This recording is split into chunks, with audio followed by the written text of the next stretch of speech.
The phone rang at 11:30 on a Tuesday night, cutting through the silence of Lisa's small apartment. She was already in bed, scrolling through her phone, when she saw her sister's name flash on the screen. Her heart jumped a little. They hadn't spoken in almost 3 years, not since that terrible argument at their mother's funeral. Lisa stared at the screen for a moment, debating whether to answer. But something in her gut told her this wasn't a casual call. When she picked up, her sister's voice was shaking. There was panic there, raw and real. She kept saying she needed Lisa to come to the old lake house, the one their parents used to rent every summer when they were kids. The place had been abandoned for years, sitting empty on the edge of town where nobody went anymore. Lisa asked what was wrong, why they needed to meet there of all places, but her sister wouldn't explain over the phone. She just kept repeating that it was urgent, that Lisa needed to trust her this one time. Lisa sat up in bed, her mind racing.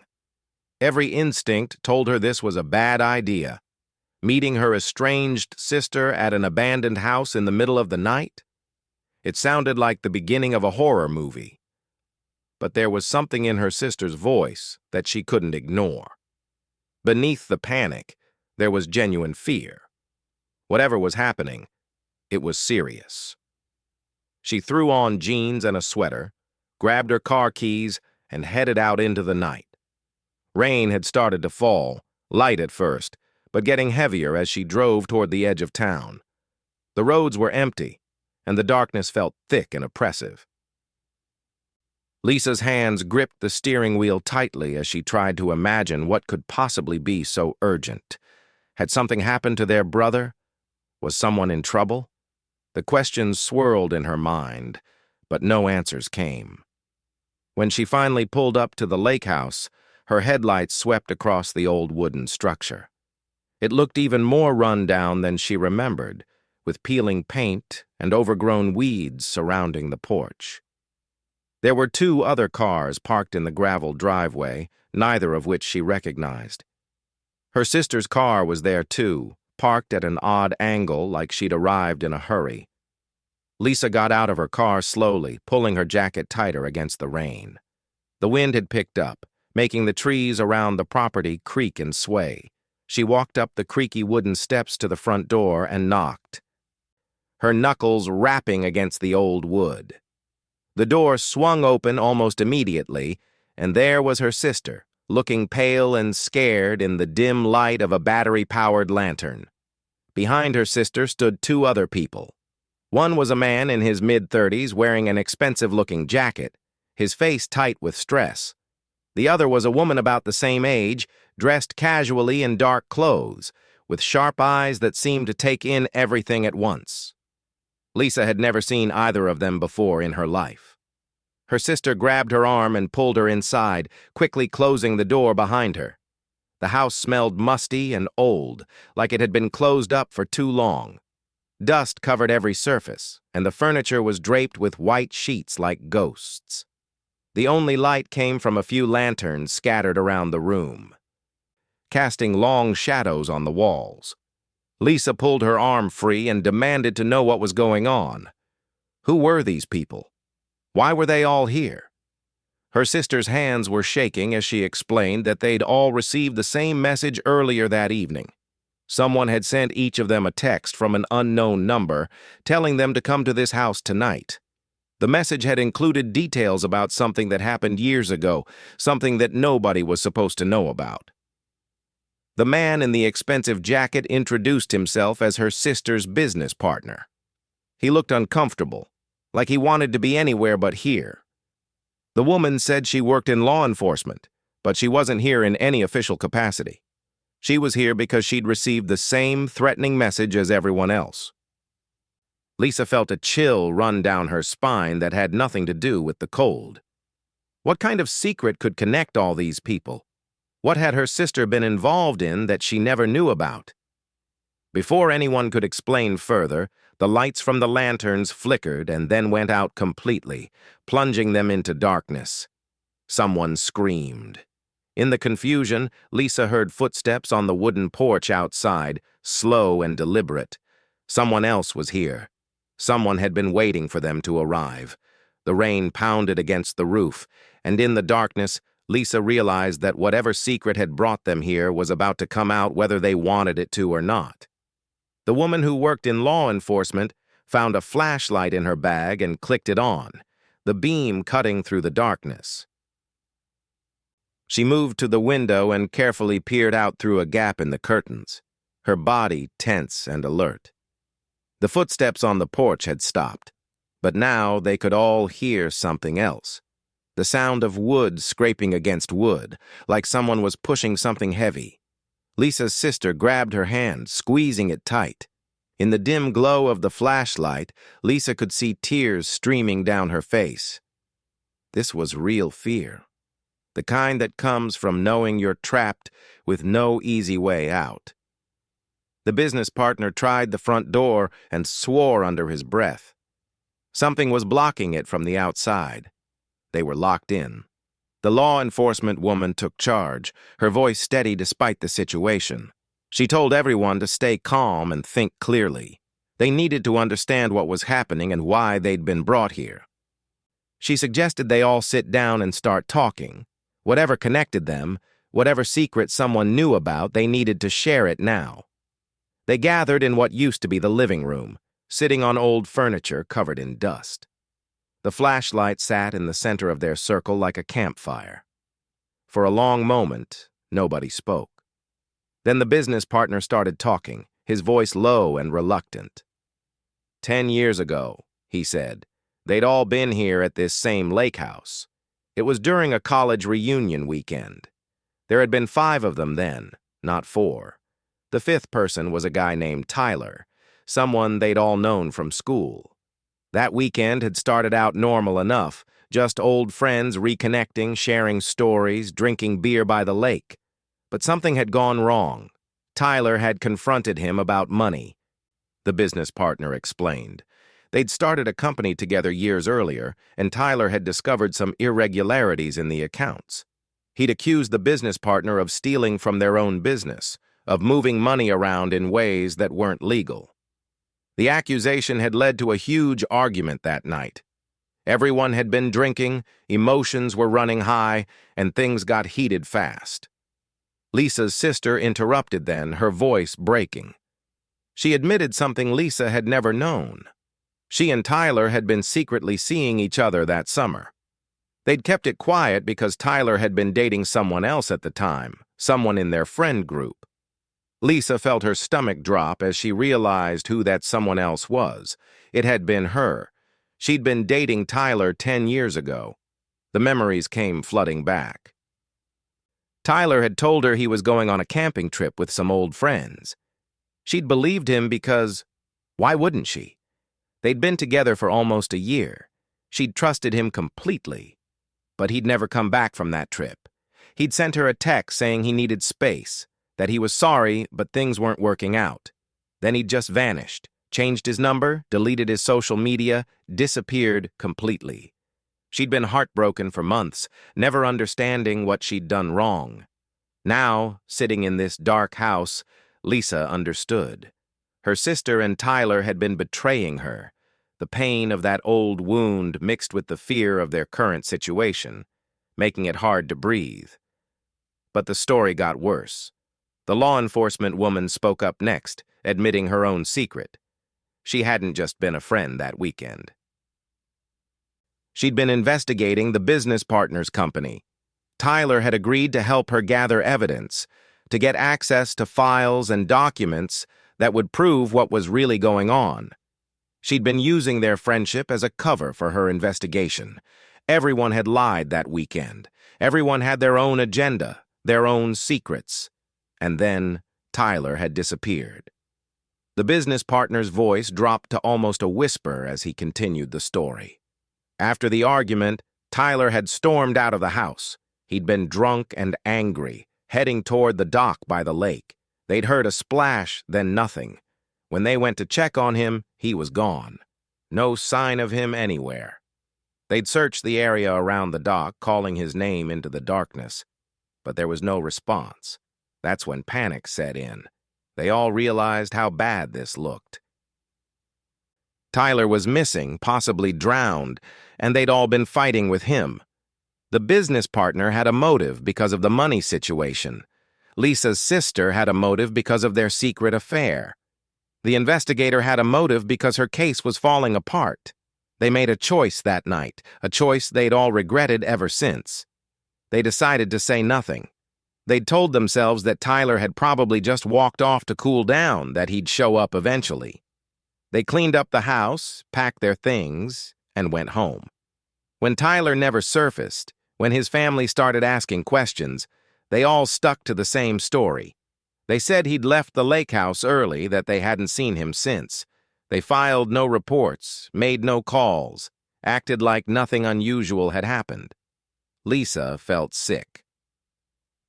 Her sister had known all along what might have happened to Tyler, and she'd said nothing.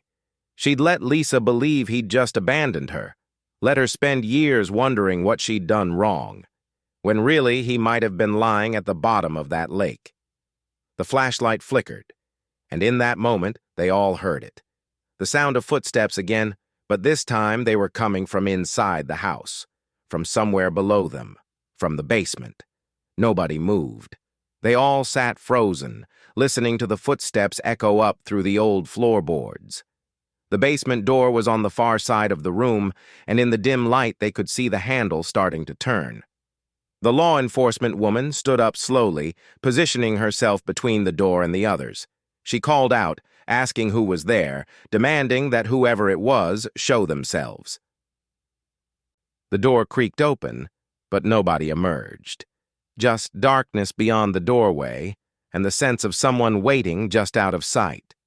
The woman with the flashlight moved closer, keeping the beam pointed at the basement entrance. She called out again, this time identifying herself by her profession, trying to use her authority to take control of the situation. That's when the messages started coming. All 4 of their phones buzzed at exactly the same time, the sound unnaturally loud in the quiet house. Lisa pulled her phone out with shaking hands and looked at the screen. The message was from an unknown number, but the content made her blood run cold. It was a photo of all of them from 10 years ago, standing on the dock by the lake. But it wasn't just any photo. It had been taken from somewhere in the trees. A hidden vantage point where someone had been watching them that night. Someone had seen everything. More messages followed, coming rapid fire to each of their phones. Details about that night, specific conversations they'd had, things that only someone who was there could possibly know. The messages revealed secrets within secrets. How Lisa's sister had planned to run away with Tyler after that weekend. How the business partner had been planning to frame Tyler for the missing money. How the investigator had been willing to bend the rules to make her case. The business partner grabbed his phone and started typing a response, demanding to know who was sending these messages. But before he could hit send, another message came through. This one was a video file. When he opened it, they all crowded around to watch. The video showed the dock from 10 years ago, grainy footage from what looked like a hidden camera. They watched in horror as they saw Tyler stumbling toward the water, saw the argument getting physical, saw him fall. But that wasn't the worst part. The worst part was what the video showed next. It showed all of them standing on the dock afterward, having the conversation where they decided to cover everything up. It showed them making the choice to lie, to pretend nothing had happened. Someone had recorded the whole thing and had been sitting on this evidence for a decade. Lisa's sister started crying harder, her whole body shaking. She kept saying she was sorry over and over, but Lisa couldn't process it yet. The betrayal was too big, too overwhelming. The woman with the flashlight was pacing now, trying to think like an investigator, trying to figure out who could have taken this footage and why they were revealing it now. Then the business partner noticed something that made him freeze. In the corner of the video, just visible in the shadows, was a timestamp. But next to the timestamp was something else, a reflection in the water of someone holding the camera. The image was blurry and dark, but there was definitely someone there. someone they'd all forgotten about or maybe never noticed at all. That's when they heard movement from the basement again, louder this time. Not footsteps, but the sound of something being dragged across the concrete floor. The woman with the flashlight made a decision. She couldn't just wait for whoever this was to come to them. She needed to take action. Against everyone's protests, she started walking toward the basement door. Lisa found herself following, with her sister and the business partner close behind. They couldn't just sit there waiting. They needed to know who was doing this and why.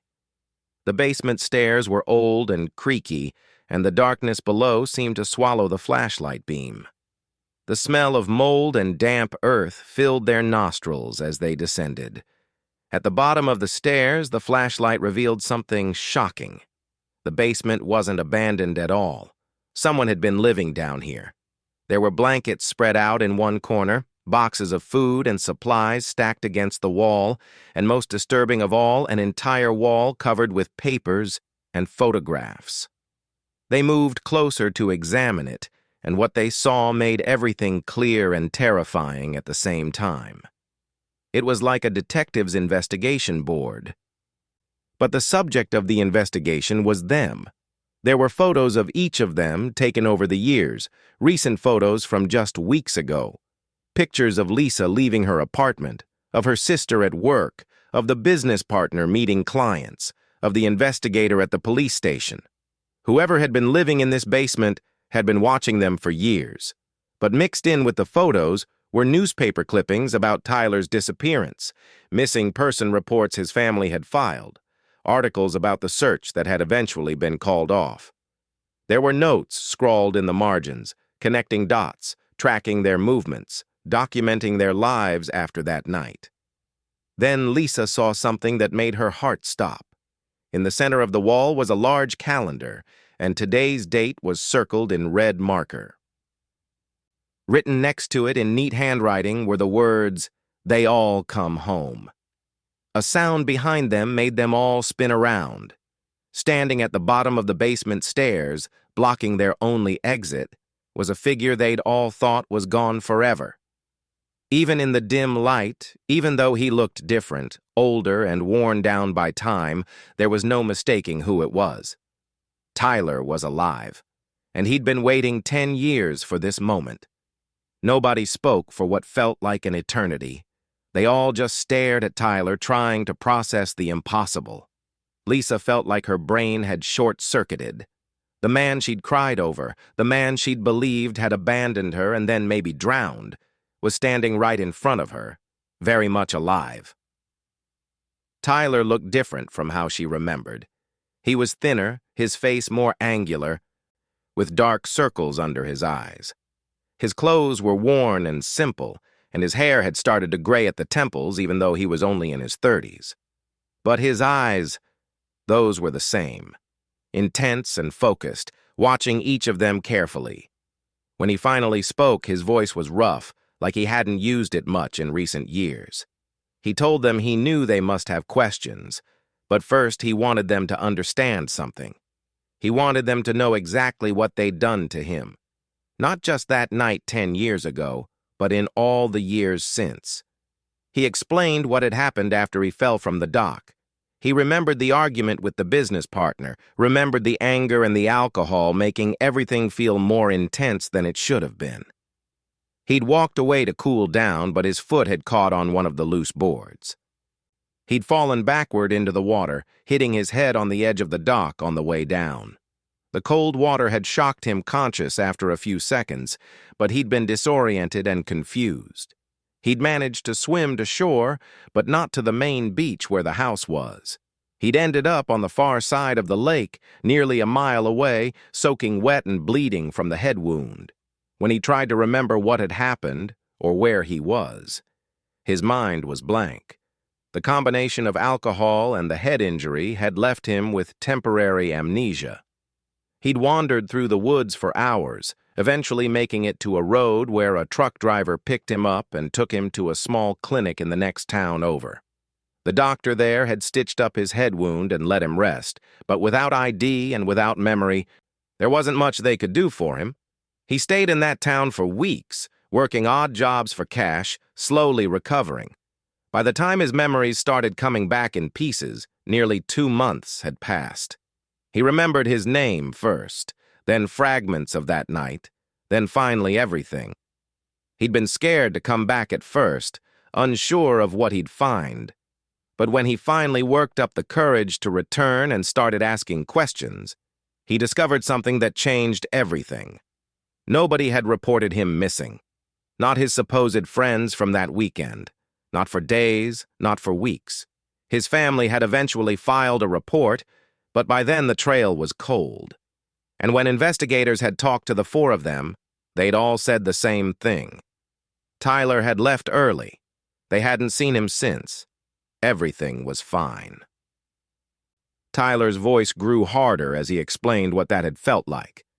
To realize that the people he'd trusted, the people he'd considered friends, hadn't cared enough to even check if he was okay.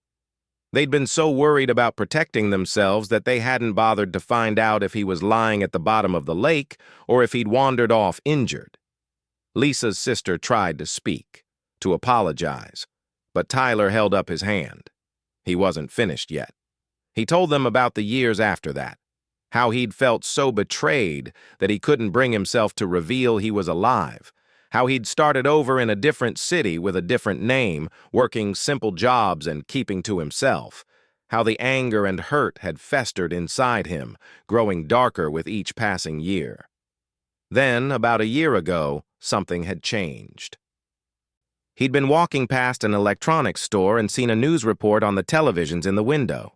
It was about the business partners company, which had grown successful and was about to go public. There he was, the man who'd stolen money and tried to frame Tyler for it, now being celebrated as a self-made entrepreneur. That's when Tyler had decided he couldn't let it go anymore. He'd started investigating all of them, tracking their lives, learning their routines. He'd found this old lake house sitting abandoned and had moved into the basement, turning it into his base of operations. For months, he'd watched them, gathered evidence, planned this confrontation. The law enforcement woman asked the question they were all thinking. What did he want? Revenge? To turn them in? To make them suffer the way he had? Tyler moved further into the basement and they could see he was holding something. A laptop computer. He opened it and turned the screen toward them. On it was a document, a detailed account of everything that had happened 10 years ago and everything he'd learned since. There were copies of the video from that night, photos of their current lives, records of their lies. He'd spent months preparing this, making sure every detail was documented and verified. He told them he'd set up the document to automatically send to multiple news outlets and law enforcement agencies if he didn't stop it. The timer was counting down. They had less than 2 hours before the truth went public and all of their lives were destroyed. His reputation would be restored, but theirs would be ruined. The business partner would face fraud charges. The investigator would lose her career for covering up evidence. Lisa's sister would be exposed as someone who'd hidden a possible death. But Tyler said he'd give them a choice. They could face public exposure and let the justice system handle it, or they could do something he'd never thought they were capable of. They could tell the truth themselves, not just to the authorities but to each other, completely and honestly. Every lie, every secret, every selfish choice they'd made that night and in the years since. If they did that, if they finally owned up to everything and agreed to face the consequences together, he would consider stopping the timer. He wanted to see if any of them were capable of genuine honesty and accountability, or if they were still the same people who'd left him for dead 10 years ago. Lisa felt torn in completely different directions. Part of her was angry at Tyler for what he was putting them through, for the manipulation and the fear. But another part of her understood his pain, understood why he needed this. And underneath all of that was the growing realization that her sister, the person she'd shared a childhood with, had betrayed her in ways she was still processing. The clock was ticking, and they had a decision to make. The silence in the basement felt heavy, pressing down on all of them as Tyler's ultimatum hung in the air. The laptop screen glowed in the darkness, the timer counting down minute by minute. 1 hour and 47 minutes left. Lisa watched the numbers change and felt something shift inside her. She'd spent 10 years not knowing the truth, and now that she had it, she realized something important. The lies had been poison, slowly destroying all of them in different ways. She spoke up first, her voice steadier than she expected. She looked at Tyler and told him she couldn't speak for the others, but she could speak for herself. She said she understood why he was angry, why he'd planned all of this. What they'd done was wrong, inexcusably wrong. But she also told him that she'd been a victim that weekend, too. She'd lost someone she cared about and had spent years blaming herself for his disappearance, never knowing the real story. Then she turned to her sister. This was the harder part. Lisa told her that the betrayal hurt worse than anything else in this entire situation. Not just the affair with Tyler, but the years of silence afterward. The way her sister had let her suffer and grieve and question herself without ever telling her the truth. She said she didn't know if she could forgive that, but she understood that carrying secrets had damaged her sister too. Her sister broke down completely then, sobbing as she apologized. She admitted she'd been a coward, too scared to face what she'd done. She'd convinced herself over the years that keeping quiet was protecting Lisa, but really she'd just been protecting herself from consequences. She said she'd thought about confessing 1,000 times, but had always talked herself out of it. The guilt had eaten away at her until she'd pushed everyone away, including Lisa. The business partner was next. He stood up and paced in the small space, running his hands through his hair. He finally admitted that the money Tyler had discovered wasn't just missing. He'd been running an elaborate scheme, moving funds between accounts to hide losses from bad investments he'd made. Tyler had figured it out and was going to expose everything. When Tyler disappeared that night, part of him had been relieved. He'd built his entire career on that foundation of lies, and every success since then had felt hollow because he knew it was all based on fraud. The law enforcement woman was the last to speak. She revealed that the investigation she'd been running wasn't official. She'd been acting outside her authority, convinced she was doing the right thing, but really just pursuing a case her superiors had told her to drop. She'd manipulated Tyler into helping her, putting him in danger without proper backup or oversight. When he disappeared, she'd panicked and covered it up to protect her career. She'd told herself she was serving justice, but really she'd been serving her own ambition. As each person confessed, Lisa saw something changing. The walls they'd all built around themselves were cracking. They weren't just admitting what they'd done to Tyler. They were admitting what they'd done to themselves, how the lies had shaped and limited their lives for a decade. Tyler listened to it all, his expression unreadable. When they finished, he closed his eyes for a moment and took a deep breath. He told them about the loneliness of the past 10 years, how he'd pushed away anyone who tried to get close because he couldn't trust anymore, how he'd woken up angry every single day, how planning this confrontation had been the only thing giving his life purpose for months. But he also admitted something that surprised them all. Actually being here, actually hearing them confess and seeing their genuine remorse didn't feel the way he'd imagined. He'd expected to feel victorious, powerful, vindicated. Instead, he just felt tired. Tired of being angry, tired of planning revenge, tired of living in the past. Lisa saw an opportunity and took it. She told Tyler that he was right to want them held accountable. They should face consequences for what they'd done. But she asked him to consider whether destroying their lives would actually heal him or just create more damage. She suggested something different.